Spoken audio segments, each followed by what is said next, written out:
وبركاته. بسم الله الرحمن الرحيم. الحمد لله رب العالمين حمدا شاكرين، وأصلي وأسلم على المبعوث رحمة للعالمين نبينا محمد وعلى آله وأصحابه أجمعين. أما بعد، فأحمد الله إليكم أن جمعنا في هذا المسجد المبارك بعد أداء فريضة صلاة المغرب في هذا المعهد المبارك، معهد حملة القرآن يوجياكارتا. ففي هذا المقام أود أن أنوه بعض الأمور لعل هذه الأمور مفيدة لي خاصة قبل الجميع، وتيسيرا وتفهيما للجميع. اسمحوا لي أن أتحدث باللغة الإندونيسية. أحبتي الطلبة والأساتذة، عافاني الله وإياkum. Para ustaz, para santri yang saya cintai karena Allah, Pondok Pesantren Hamalatul Quran Daerah Istimewa Yogyakarta, semoga Allah Subhanahu wa Ta'ala selalu memberikan afiat kepada kita di dunia dan di akhirat. Ada beberapa hal yang ingin disampaikan pada kesempatan yang berbahagia ini di awal hari setelah berlibur panjang dalam liburan Ramadan dan Idul Fitri. Semoga beberapa hal ini bermanfaat untuk diri pribadi yang menyampaikan dan juga para ikhwah sekalian. Yang pertama adalah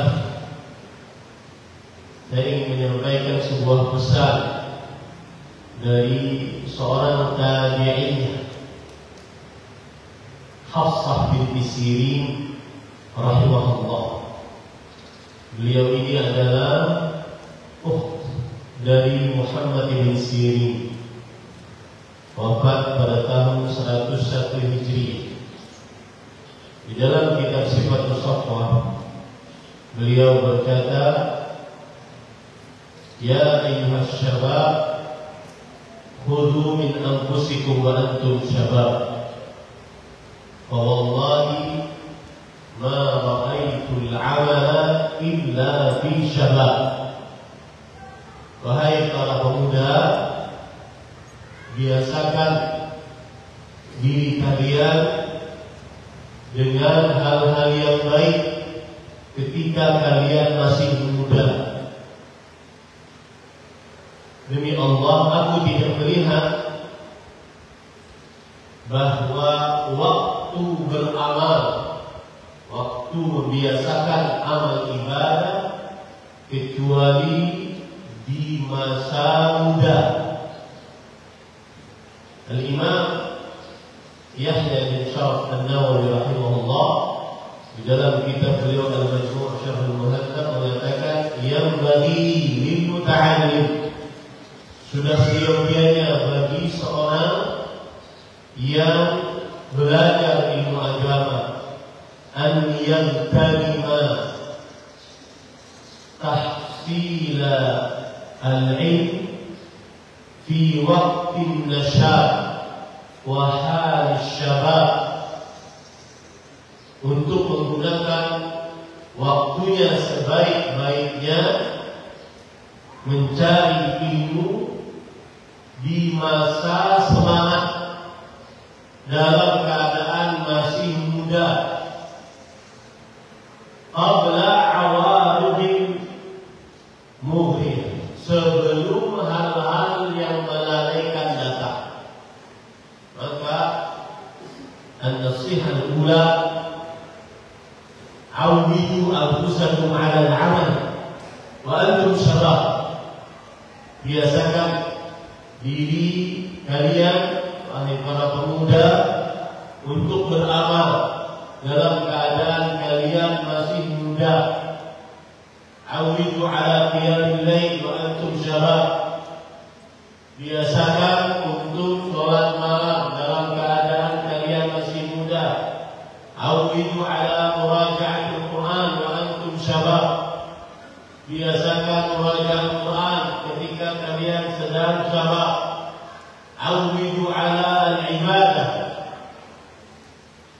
Biasakan diri kalian untuk beribadah dalam keadaan kalian masih muda, sebelum datang nanti hal-hal yang melalaikan. Ada istri, ada anak, ada pekerjaan, ada waktu mengajar, waktu berdakwah, waktu tahsilul ma'isyah, mencari harta. Sekarang kalian beri, tidak ada sama sekali hal tersebut. Gunakan waktu kalian dalam keadaan masih muda. Dan pengalaman hidup umur 40-an adalah gambaran masa muda yang membiasakan di masa mudanya menjaga mata, menjaga telinga, semangat beribadah. Maka setelah 40, begitu juga dia akan terbiasa. Umur masa muda adalah gambaran di masa tua.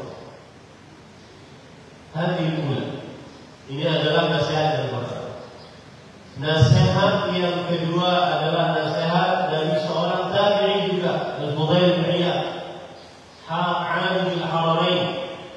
Orang yang bernama Al-Fudail bin Iyad yang disebut-sebut sebagai ahli ibadah di dua tanah suci.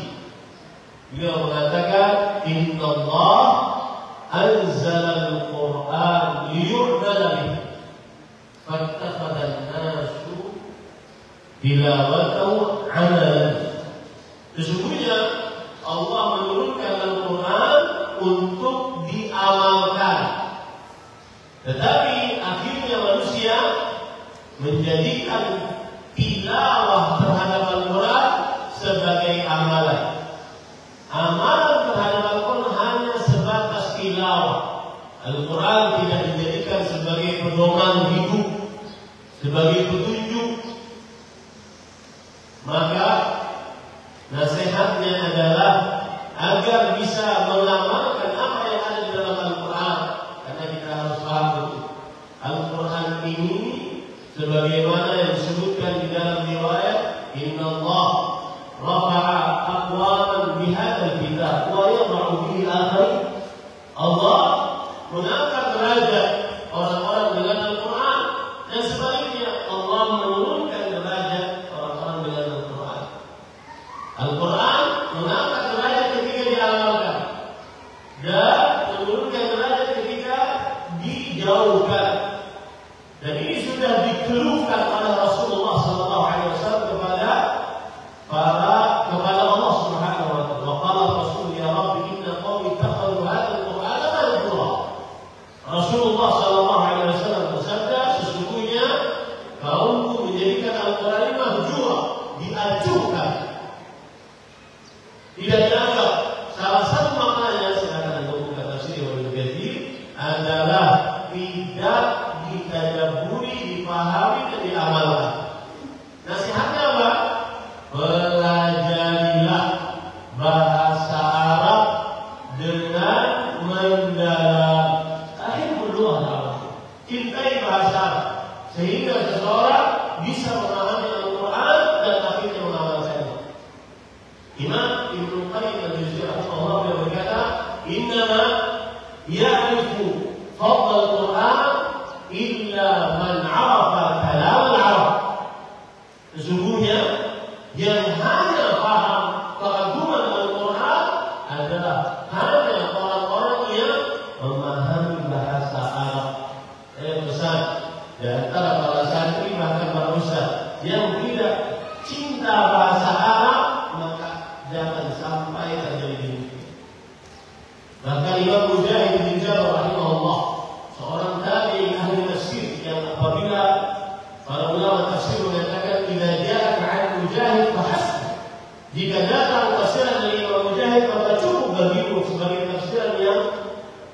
luar biasa. Beliau mengatakan, la yanbaghi liman yu'minu billahi wal yawmil akhir an yatakallama fil Qur'an illa liman kana 'aliman bi lughatil 'arab. Tidak pantas orang yang beriman kepada Allah dan hari akhir untuk berbicara tentang Al-Quran kecuali orang yang paham, berilmu tentang bahasa Arab. Syekhul Islam Ibnu Taimiyah rahimahullah berkata, "Ta'allamul 'arabiyyah fa innaha min dinikum." Belajarlah kalian bahasa Arab, sesungguhnya dia adalah bagian dari agama kalian. Wa bil lughat tatamayyazul umam. Dengan bahasa para umat akan diistimewakan. Bahasa umat Islam adalah bahasa Arab. Maka hanya belajar bahasa. Cintai bahasa Arab. Cintai bahasa Arab agar kita bisa menjadikan Al-Quran sebagai pedoman. Yang ketiga, ikhwan yang dirahmati oleh Allah Subhanahu wa taala adalah al-ilmu la budda min ta'allum. Ilmu didapat harus dengan lebih capek lelah. Lebih capek lelah. La yastati' al-ilm bi rahatil jism. Ilmu tidak didapat dengan leha-leha. Man lam yaduk illa ta'allum sa'ah tajarra'a illa al-jahl kullah. Siapa yang belum merasakan kehinaan, keletihan, kekalahan saat menuntut ilmu, maka dia akan merasakan kebodohan sepanjang hidup. Harus lebih pada itu, harus capek belajar ilmu agama, menghafal di luar waktunya. Ini yang ketiga. Harus ada usaha, dan sebesar usaha seseorang dengan niat yang ikhlas, sebesar itu petunjuk Allah datang dari Allah Subhanahu. Imam Abdullah bin Abbas radhiyallahu anhu berkata, al-'ata 'ala qadri niyyah. Yang artinya adalah pemberian Allah kemudahan dalam menghafal, kemudahan dalam merajaah, kemudahan dalam mengatur waktu itu sesuai dengan niat. Jika niatnya ikhlas, kemudian dibarengi dengan semangat dan juga usaha, maka niscaya Allah akan memberikan kemudahan. Walladzina jahadu fina lanahdiyannahum subulana wa innallaha la ma'al muhsinin. Lihat akhir ayat. Orang-orang yang berjuang di jalan kami, maka sungguh kami akan berikan kemudahan untuk mendapatkan petunjuk-petunjuk kami. Sesungguhnya Allah selalu bersama orang-orang yang berbuat ihsan. Ihsan saya sering menerjemahkannya dengan kata dedikasi. Dedikasi itu mengerjakan sesuatu di luar kewajiban. Kalau ada harapan 3-4 kali dalam sehari, itu adalah kewajiban. Kita sebagai seorang penuntut ilmu. Di luar itu adalah ihsan, dedikasi. Orang mungkin sedang tidur dia bangun, orang mungkin sedang tidur dengan nyenyaknya dia bangun. Itu ihsan. Innallaha la ma'al muhsinin. Itu yang ketiga. Yang keempat, kalau ikhwan yang dirahmati oleh Allah Subhanahu wa taala, usduq ma'allah. Urqubu Allah. Di dalam penuntutan ilmu, terutama di zaman media sosial, jujurlah beriman kepada Allah. Merasa selalu diawasilah oleh Allah Subhanahu wa taala. Sudah berapa banyak orang-orang yang ahli Quran dapat sanad ngeluh ke saya pribadi. Saya malu. Orang-orang memuji saya dapat sanad, saya dapat ini. Tapi sebenarnya saat sendirian saya sangat lanjang terhadap Allah. Semua ditonton, semua didengar. Ya. Dan lebih parah daripada itu adalah, perhatikan, takut kehidupan dunia sehingga meninggalkan penuntut ilmu agama. Sebagian orang tahu nanti saya lulus pesantren, apa? Maka yakini baik-baik. Qul bifadlillah wa birahmatihi wa bidzalika falyafrahu huwa khairun mimma yajma'un. Katakanlah wahai Muhammad sallallahu alaihi wasallam, bifadlillah, fadlullah Islam. Dengan karunia Allah yaitu Islam. Wa rahmatihi, rahmatnya adalah Al-Quran. Maka dengan hal itu hendaknya kalian bersuka cita. Itu semua orang menjadi Muslim, kemudian memiliki Al-Quran di dalam dirinya lebih baik daripada apa yang dikumpulkan oleh manusia dari harta. Kalian mungkin nonton di media sosial YouTube, Facebook, Instagram, TikTok. Ada orang-orang seumuran kalian sudah bergaji 25 juta, 100 juta, punya tabungan. Akhirnya di situ, saya mau jadi apa?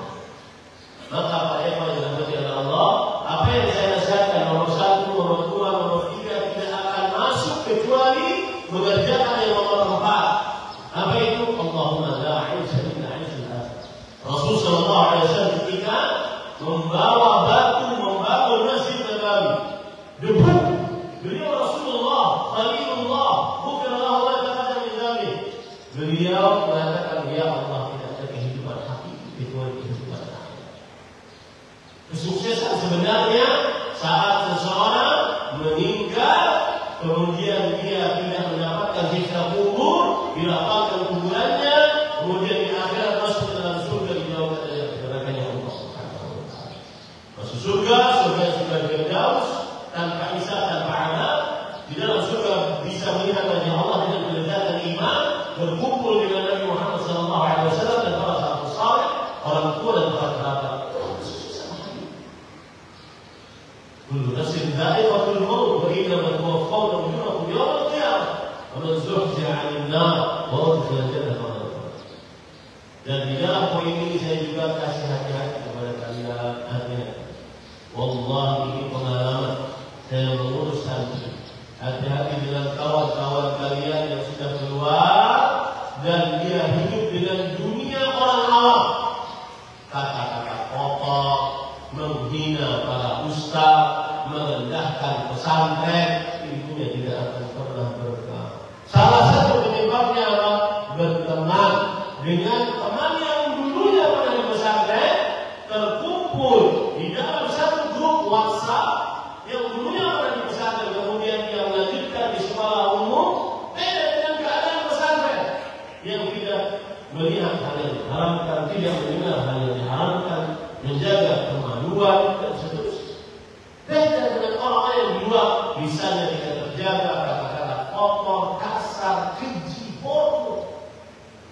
Hanya berteman beberapa, hanya masuk ke dalam grup WhatsApp terkumpul, hanya beberapa jam saja, hancur lebur akhlaknya, hancur lebur hafalannya, hancur lebur kata-katanya kepada para ustaznya, bahkan mobil pesantren, bahkan ustaz yang mengajak kita untuk jalan ke surga kita dibalik berkah. Ada murid Imam Ahmad, beliau tidak sanggup menjulurkan kakinya ke rumah, ke arah rumah gurunya Imam Abu Hanifah. Kenapa? Takdim bagi Ustaz, penghormatan terhadap Ustaz. Imam Malik ketika mengajar, muridnya membuka lembaran-lembaran kitab Muwatta, membukanya dengan pelan sampai seorang guru Imam Malik tidak merasa risih, merasa gaduh dengan pembukaan buku tersebut. Hormati Ustazmu. Jangan sampai ilmu tidak berkah gara-gara tidak menghormati. Sering seorang murid menghibah ustaznya dan hasilnya dia sulit untuk sampai ke mustawa 5, tasbih 30. Karena maksiat yang tidak lakukan. Bagaimana orang mau berkah hidupnya ketika orang yang mengajak kepada surga kemudian dia riba, dia hina, dia rendahkan. Apapun saya pesan ini baik-baik. Kalau sudah urusan guru, dia adalah khattun ahmar. Dia adalah garis merah yang tidak boleh dilanggar. Apapun itu, guru tersebut ngajarnya nggak enak, guru tersebut ngajarnya kurang paham. Dalam beberapa kesempatan, gurumu lebih berhak untuk kamu hormati dibandingkan dengan orang tuamu. Yang terakhir, wama taufiqi illa billah. Yang kelima, tidak ada petunjukku kecuali dengan Allah Subhanahu. Sering-sering bermunajat kepada Allah.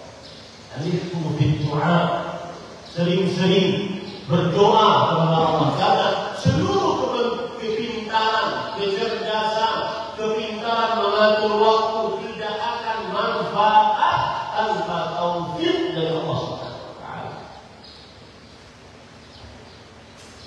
Makanya Fadilatul Syekh Profesor Dr. Abdul Razak beliau mengatakan, as-sa'adah murtabitatun jiddan bit-ta'ah wat-ta'ah ala hasabi taufiqin min Allah. Kebahagiaan sangat erat dengan ketaatan. Ketaatan sesuai dengan petunjuk dari Allah Subhanahu wa taala. 5 perkara ini yang bisa saya sampaikan. Semoga 5 perkara ini menjadi penting adanya, agar 5 perkara ini bisa diingat. Maka saya ingin menguji para santri, sebutkan 5 perkara ini, dan saya kasih setengah juta.